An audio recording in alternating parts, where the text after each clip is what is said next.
granted if your application is successful. So it's £624 at the moment per year of visa that would be granted under the graduate route. So for PhD, for applicants applying having successfully completed a PhD, it's ×3, and for undergrads and masters ×2.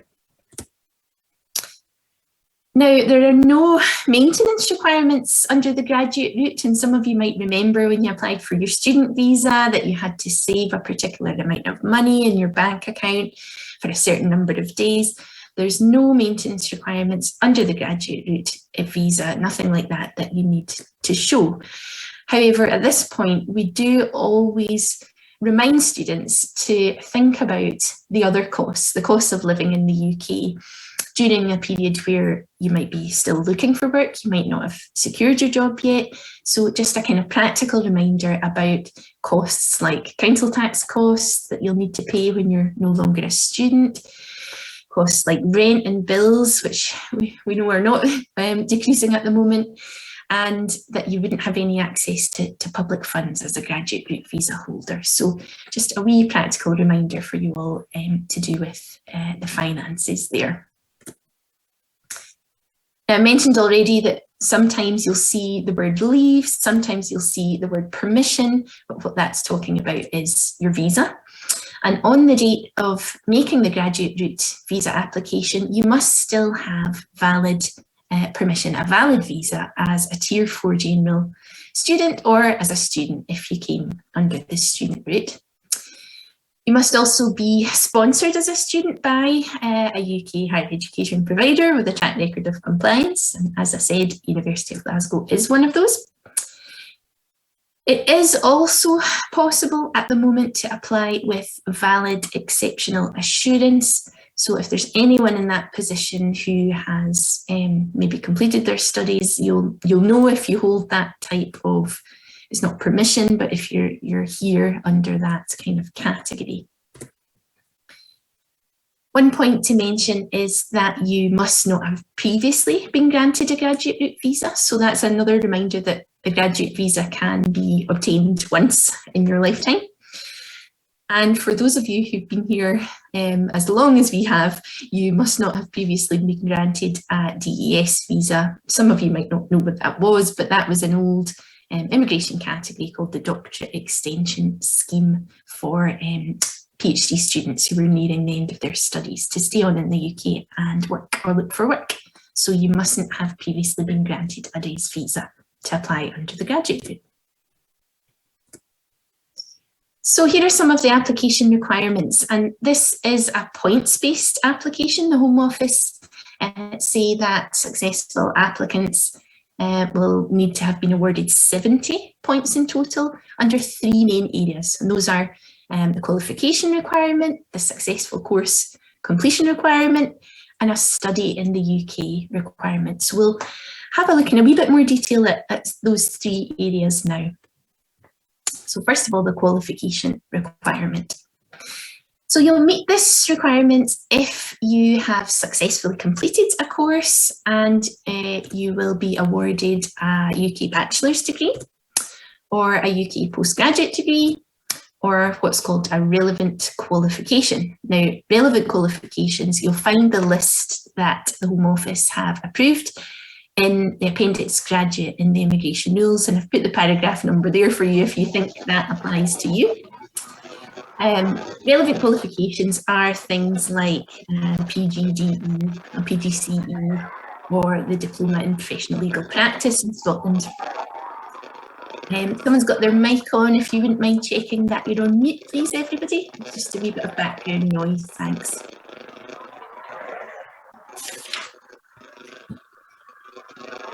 Hi, can everyone check that you're on mute, please? That's great. Thank you, that's brilliant. The last point there, this is just to say that normally your qualification has to have been completed during your last grant of permission to study as a student, your last student visa, and normally it must be the same course for which your CAS was assigned. But there are some exceptions to that. So if you think that's not your situation, the place that I would refer you to is the UKISA website, which has a really detailed summary, a really clearly written summary, which includes details of those exceptions. And I'll show you the UKISA website in one of the final slides at the end. One last wee point here about the qualification is that it is not possible to apply with a PGDIP, a postgraduate diploma, apart from the one I mentioned, the PGDE, the PGCE, and Diploma in Legal Practice. So have a look at the relevant qualifications list if you think you're in that situation, and if your course is not on that relevant qualifications list, it is not possible to apply with a PGDIP. Okay, so we'll look at the next requirement. So by the date of you making the graduate route visa application, the Home Office must have been told that you have successfully completed your course. It's not something that you need to tell the Home Office. It is the university who will do this part of your application. So the university's immigration compliance team in the university registry, they're the team who notify the Home Office of U of G students' successful course completion. And you will know when the team have done that because you'll receive an email to confirm that they've done that. So once you've got that email, you've got your confirmation, then you'll know that that particular part of the application has been done. Just a wee reminder for everyone, I think more at the beginning of the graduate route, this was a kind of common question that students had, or maybe a myth, that you needed to provide your degree certificate or some sort of letter from the university to prove successful course completion, but you don't need to do that. You don't need to provide a degree certificate as part of the graduate route visa application or a letter. As I said, the immigration compliance team will notify the Home Office of successful course completion.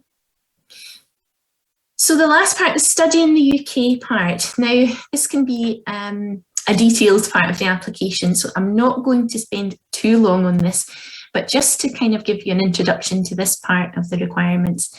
Now, the paragraph there in Appendix Graduate of the immigration rules tells applicants that they must have studied in the UK for a minimum period of time, and the Home Office call that the relevant period. Now, the minimum period of time that you must have studied in the UK depends on the length of your course that you're studying. If your course is 12 months or less, the relevant period for you is the full length of your course. If the course is longer than 12 months, the relevant period related to this graduate route application is at least 12 months. And it states in the immigration rules too that applicants are required to have held student permission for the whole of that relevant period. Now, there are some exceptions. Again, I would refer you to the UKISA webpage. You'll see the section on study in the UK, and some of the exceptions are listed there. And there's more details about this, what can be quite a complex part of the application if you're not sure about this. Now, the last point on my slide here is just, I suppose, a top tip, a part of the case worker guidance that I've pulled out to share with you, because it may be, it could be something that you miss if you didn't know about it already. It's just to say the way that the Home Office work out the length of course for the graduate route. Now, you'll see there that that paragraph tells you what the Home Office consider to be a course of 12 months long or a course of longer than 12 months.